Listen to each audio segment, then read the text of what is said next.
70% of Americans can't go an hour without it. The addiction that may have taken over the lives of your friends and family. On today's 700 Club Interactive.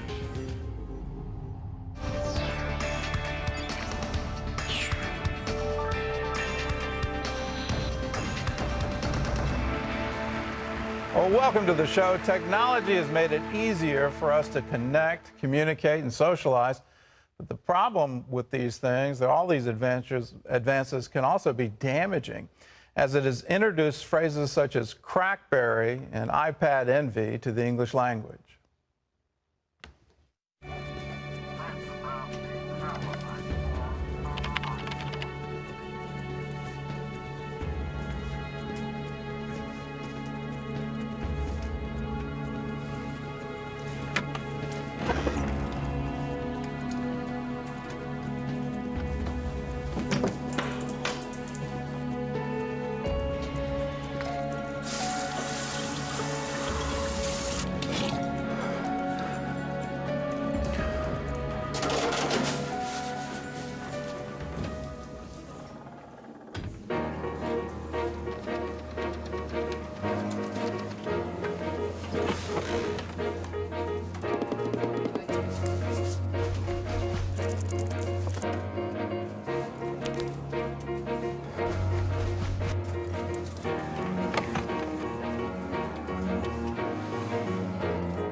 Yeah, just one.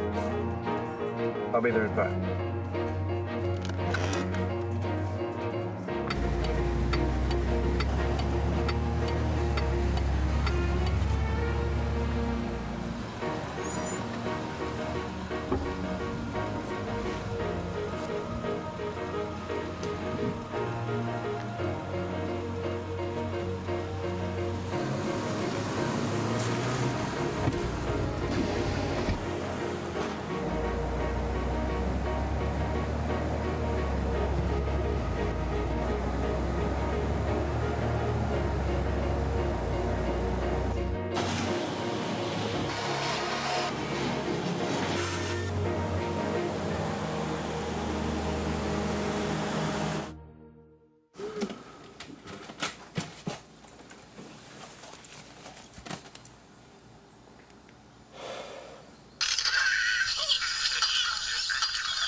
No, it's not what it looks like!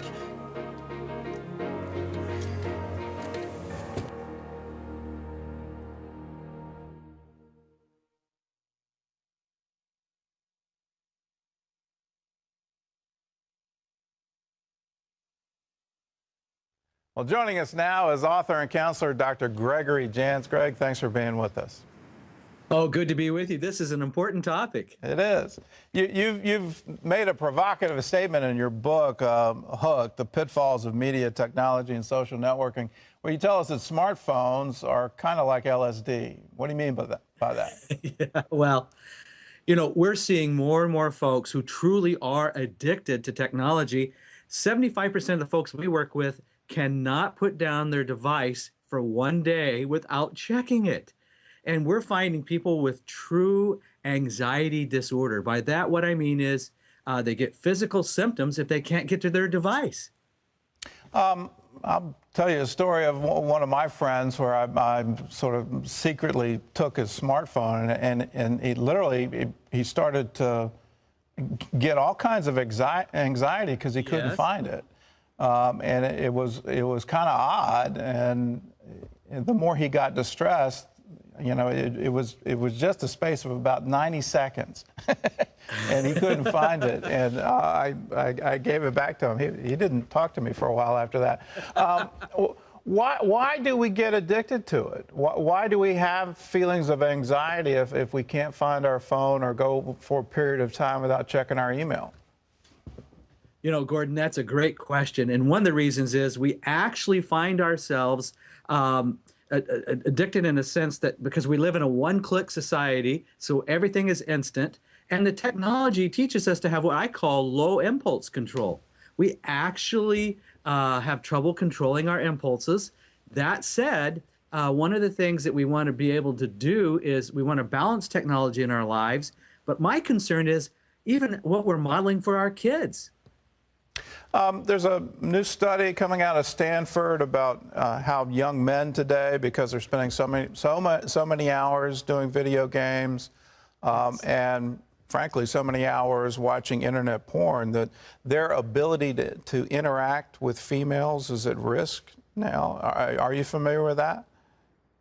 I am familiar with that. And one of the things that we see is for people that develop primarily virtual relationships, really not true online or true real relationships, they don't go through the normal relationship stages. And so, online, of course, on Facebook, I look perfect online. Remember, we always present our very best. So that said, we find ourselves more and more moving towards these virtual relationships, which many times take us where we don't really want to go.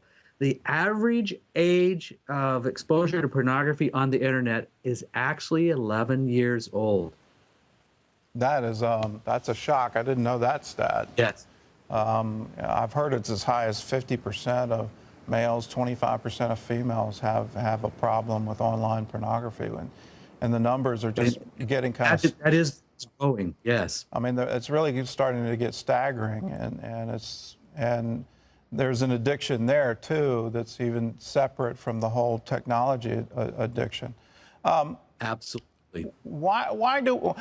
I've noticed a phenomenon where texting seems to be taking over for conversation, where literally you'll have people in the same room texting each other as opposed to talking. Are we fundamentally changing our social interactions as a culture? Oh my goodness. I must tell you from personal experience, I have 2 boys. I knew I had a problem when at the dinner table they're texting back and forth to each other. Yes. And our young people don't use a cell phone to make phone calls. They use a cell phone for texting. I called my son the other day and he didn't answer, but then he texts me back and said, "Dad, what do you want?" So, and the texting has its own unique language as well. And, if you don't know the language of texting, there's a generation gap there. Your book also points out that there's another factor here, that the technology is actually increasing stress, increasing anxiety for us. How does that happen? Well, the stress and anxiety, one of the things that happens, Gordon, is we find ourselves, here's my smartphone right here. We find ourselves, if we can't get to this thing, and it creates these physical symptoms of anxiety. How this develops is we keep this with us. I have clients who come to see us. They actually sleep with their smartphone, with their device, because they don't want to miss the text. That's a problem. Yeah, I would say that's a problem. What can we do to get back to what I guess old-fashioned connections, old-fashioned conversation, real interpersonal connecting with another person? How can we get there? One of the things I want to make sure that we're doing is that we are actually spending more time with our real relationships in person versus our virtual relationships. And one of the things you might want to try is take one day, maybe it's going to be Sunday, and do a technology detox. Take that day and just set it aside, and don't involve yourself with technology for one day. See how you feel. See if there's physical symptoms. See how you feel emotionally. Do you feel disconnected? But allow that just as a place of starting. One of the things I want you to do is when you're with people, really be with them. Don't be, have you ever been with somebody and they're texting away here at their device and they look up and they go, "What'd you say?" Be fully present in reality with relationships. No more multitasking. All right, good tips. Thank you. If you'd like to find out more about Greg's work, you can go to 700clubinteractive.com, and his book, Hooked, is available wherever books are sold. And thanks for being with us today. Good to be here today. Thank you, Gordon.